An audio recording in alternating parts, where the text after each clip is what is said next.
Naperwisyo ang ilang commuter at tsuper sa biglaang rally ng Iglesia ni Cristo sa EDSA. Pati ang mga motorista, matinding traffic ang inabot lalo't sumabay sa rush hour ang protesta. Nasa frontline ng balitang yan si Mobile Journal, Jazz Paredes.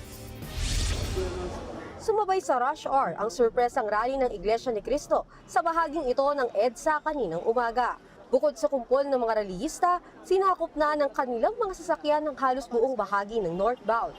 Ilang oras tuloy na imbudo ang mga motorista para lang makalampas dito. Pero ilang oras pa, bumuhos na rin ang malakas na ulan. Lalo tuloy hindi umusad ang mga sasakyan at naabala ang mga commuter. Tulad na lang ni Eugene na nagulantang daw sa mahabang traffic papasok sa trabaho. Nagambala raw tuloy ang wala sanang abalang araw-araw niyang pagkakommute. Sa pag-commute ko po, nakita ko po na napakahaba po ng traffic po na nakakaabala po talaga siya sa mga katulad ko pong mga pumapasok po sa aming mga trabaho. Sana po, yung mga nag-rally po, sana po nagkaroon mauna po ng pagkikipag-ugnayan po bago po sila nagkaroon po ng pagtitipon para po sana naiwasan po yung ganito pong abala, especially po ngayon umuulan pa po, doble perwisyo po talaga siya. Tanging EDSA busway na lang ang nakikita at hindi inookupa ng mga grupo. Kaya ang ginawang remedyo ng MMDA? In the meantime, nag-coordinate po kami sa DOTR. Padadaanan po muna namin itong bus carousel and ibubuka po namin yung concrete barrier para po makadaan yung pribado sasakyan. Pero sabi ng mga relihista, never let them know your next move. Pasado kasi alas 10 ng umaga, humarang ang bus na ito sa daanan ng EDSA Carousel. Isa ito sa mga bus ng mga relihista. Sabi ng MMDA, agad naman na lang naalis sa busway ang sasakyan ng mga grupo. Sinabi rin ng Transportation Department na hindi naman naapektuhan ang operasyon ng EDSA busway. Pero aminado silang bumagal ang daloy ng mga bus mula Ortigas northbound at Santolan dahil pa rin sa mga sasakyang pinadaan sa busway. Kaya ang pasaherong si Giselle, wala na raw nagawa sa kakaunting bus at siksikang bus carousel. Kanina ko lang din po nalaman na may bigla ang rally po pala, kaya yung mga bus po sa carousel ay medyo kakaunti po, kaya medyo siksikan po ngayon sa bus at medyo traffic din po. Pati si Patrick, nakita raw mismo kung paanong naglakad na lang ang ilang pasahero kaysa makapagsiksikan sa EDSA Carousel. Pagpasok po talaga ng carousel, pagdating ng NEPA Q-Mart hanggang sa Main Avenue, sobrang dami na pong tao, siksikan na, late na yung mga tao, lumalabas na po sila sa carousel, tapos nilalakad na lang po nila.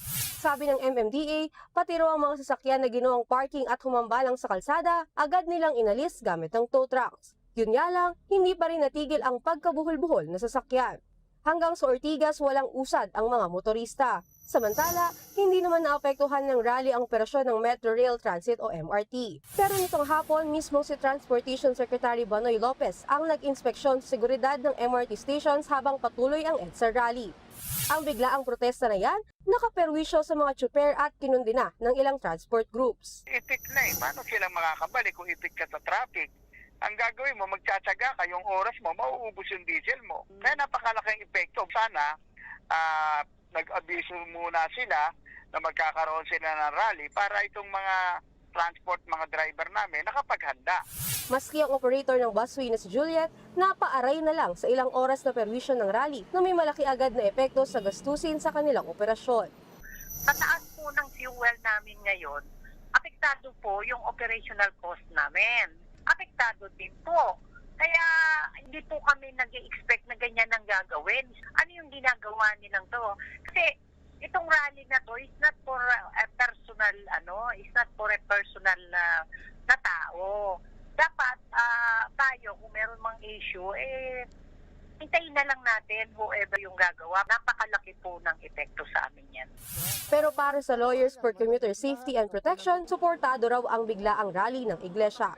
Mukha yatang nagka-windang-windang na lahat. So dito, ang kailangan dito is not selective justice, no?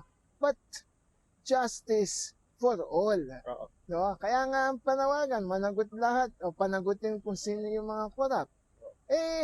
Kung ang pananagutin lang natin yung korap pero na kalaban, no? So to speak, allegedly, at yung mga korap na sangkot, nakakampi sa politika, hahayaan natin. Nagbabalita mula sa Frontline Mobile Journal, Jazz Paredes, News 5. Mga kapatid, Cheryl Hosing po. Maging maalam at may pakialam sa mga napapanahong issue at headlines. Mag-follow at mag-subscribe na sa social media pages ng News 5.